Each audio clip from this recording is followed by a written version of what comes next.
Bismillahirrahmanirrahim. Assalamualaikum warahmatullahi wabarakatuh dan selamat pagi.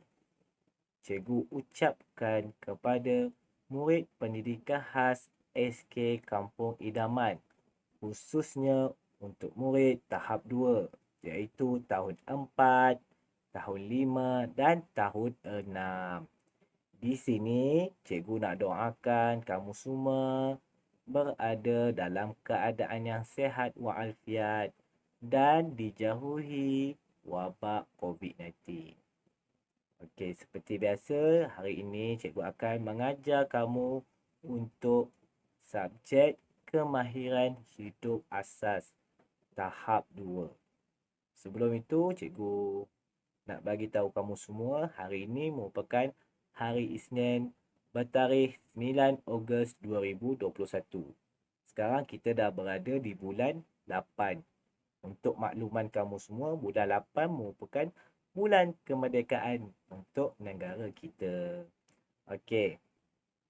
Untuk seperti yang kita sedia maklum, sekarang ini kita semua berada di komponen 3, iaitu komponen perkebunan. Subtopik pada hari ini iaitu peraturan keselamatan di ruang kerja perkebunan. Okey, baik.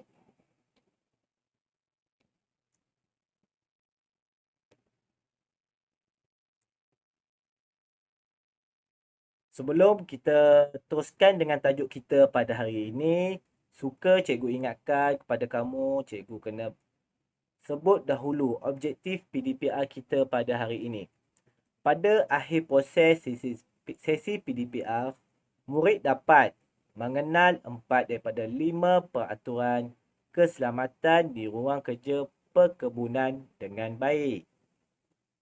Hari ini kita belajar peraturan keselamatan di ruang kerja. Okey, seterusnya kriteria kejayaan.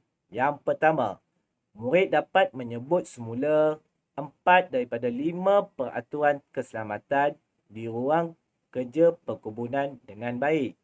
Kedua, murid dapat menulis semula 4 daripada 5 peraturan keselamatan di ruang kerja perkebunan dengan baik. Dan yang ketiga, murid dapat menjawab soalan yang diberikan dengan baik. Okey, itu untuk kriteria kejayaan.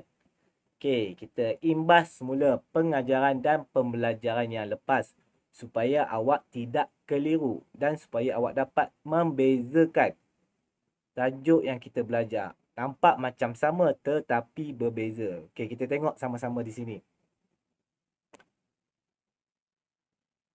Pertama hari tu kita dah belajar peraturan keselamatan diri di kawasan perkebunan. Ni yang pertama. Yang kedua, yang kita dah belajar pada minggu lepas, iaitu peraturan keselamatan alatan dan bahan di kawasan perkebunan. Okey, pada minggu ini, apa yang kita belajar? Sama juga peraturan keselamatan, tetapi kita lebih tertumpu kepada di ruang kerja di kawasan perkebunan. Okey, faham? Cikgu harap kamu faham. Cikgu harap kamu dapat bezakan apa yang kita dah belajar. Pada minggu pertama, kita dah belajar keselamatan diri. Pada minggu kedua, kita dah belajar keselamatan alatan dan bahan. Pada minggu ini iaitu peraturan keselamatan di ruang kerja di kawasan perkebunan. Okey, cikgu nanti akan senaraikan apa contoh-contoh peraturan yang patut awak kena ikut. Seperti yang cikgu dah maklumkan sebelum ini, apa yang dimaksudkan dengan peraturan? Peraturan merupakan satu apa? Satu perkara yang awak kena ikut. Bila sebut pasal peraturan, awak kena ikut apa yang diminta. Okey, baik. Inilah contoh-contoh peraturan keselamatan di ruang kerja perkebunan. Tengok tu, siapa tu? Tengok tu, Cikgu Arif bersama beberapa orang murid di kawasan perkebunan. Okey, kita tengok satu-satu ya. Yang pertama.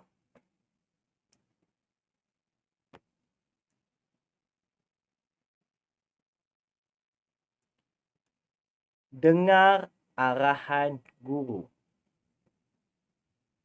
Dengar arahan guru. Bermaksud apa yang cikgu suruh awak kena ikut. Apa yang cikgu minta awak kena ikut. Bila awak tak nak dengar arahan guru, awak nak dengar arahan siapa?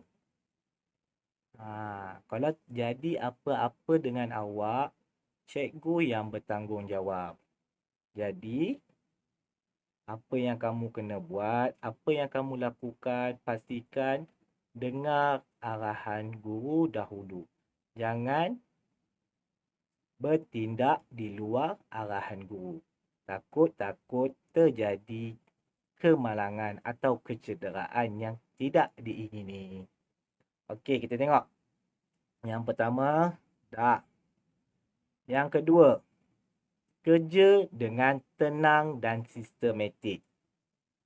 Kerja dengan tenang. Jangan kelang kabut. Jangan gopoh gapah. Dan bersistematik. Bersistematik ni bermaksud di sini mengikut jadual. Okey, pada minggu ini kita buat apa? Contohnya cikgu dah sediakan satu jadual. Minggu ini kita akan membuat aktiviti merumput. Pada minggu hadapan kita akan buat aktiviti menanam. Dan pada minggu yang seterusnya kita buat untuk aktiviti mengutip hasil. Itu contoh aktiviti yang berjadual dan bersistematik. Okey. Yang nombor 3.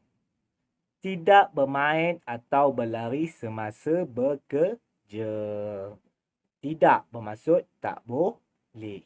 Jangan bermain di kawasan tempat kerja. Sebab awak bermain dengan alatan tajam. Contohnya apa? Cangkul, pisau, parang. Semua itu alatan tajam. Bila awak bermain dengan alatan tajam, awak akan boleh mendatangkan kecederaan terhadap diri kamu sendiri ataupun terhadap kawan awak. Cangkul untuk apa fungsinya? Untuk mencangkul tanah. Tapi awak nyalah gunakan alatan tersebut bermain dengan rakan awak. Cuba bayangkan cangkul itu terkena kaki kawan awak. Jadi apa? Putus kaki kawan awak tu. Jadi jangan bermain dengan alatan tajam atau berlari di kawasan kerja. Okey, nombor 3 dah selesai. Okey, kita teruskan dengan nombor 4. Laporkan sebarang kerosakan atau kecederaan kepada guru.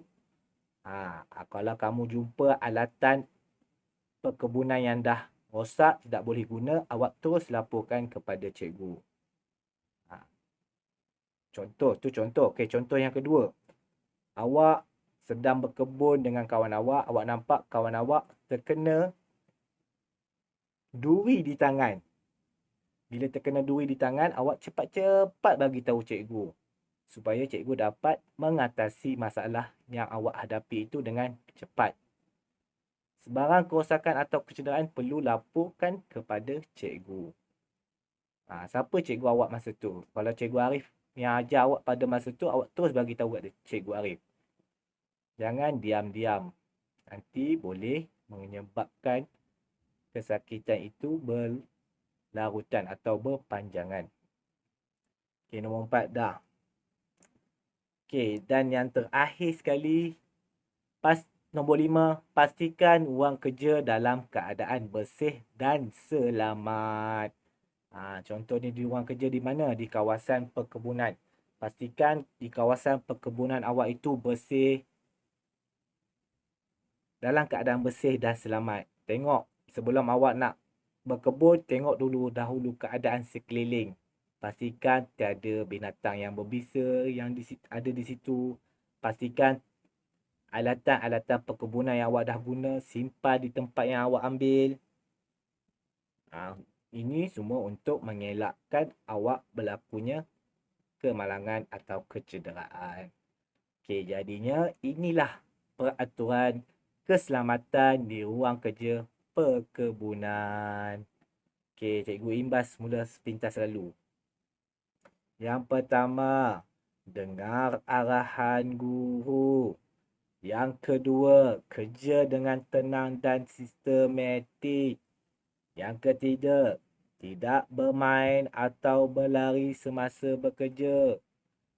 Dan yang keempat, laporkan sebarang kerosakan atau kecederaan kepada guru. Dan yang terakhir, nombor 5, pastikan ruang kerja dalam keadaan bersih dan selamat. Ini sahaja untuk hari ini yang awak belajar. Cikgu harap awak dapat faham dan dapat bezakan apa yang awak belajar sebelum ini. Hari ini awak belajar peraturan keselamatan di ruang kerja. Minggu lepas awak dah belajar peraturan keselamatan alatan dan bahan. Pada minggu yang pertama hari tu, kita dah belajar peraturan keselamatan diri. Okey. 5 sahaja. Cikgu nak awak membaca peraturan ini dengan bimbingan ibu dan ayah awak. Lepas sahaja baca, cikgu nak awak tulis supaya dapat tingkatkan kefahaman awak dan supaya dapat awak ingat apa yang kita belajar pada hari ini. Okey? Itu sahaja daripada cikgu pada hari ini. Cikgu harap apa yang cikgu sampaikan ini awak dapat terima dan ingat. Okey, di kesempatan ini cikgu nak ingatkan kamu semua supaya mengamalkan SOP yang telah ditetapkan oleh pihak kerajaan supaya kita dapat bendung, supaya kita dapat atasi wabak COVID-19 ini terus meningkat. InsyaAllah kita sama-sama doakan. Okey, itu sahaja daripada cikgu. Bye-bye. Assalamualaikum.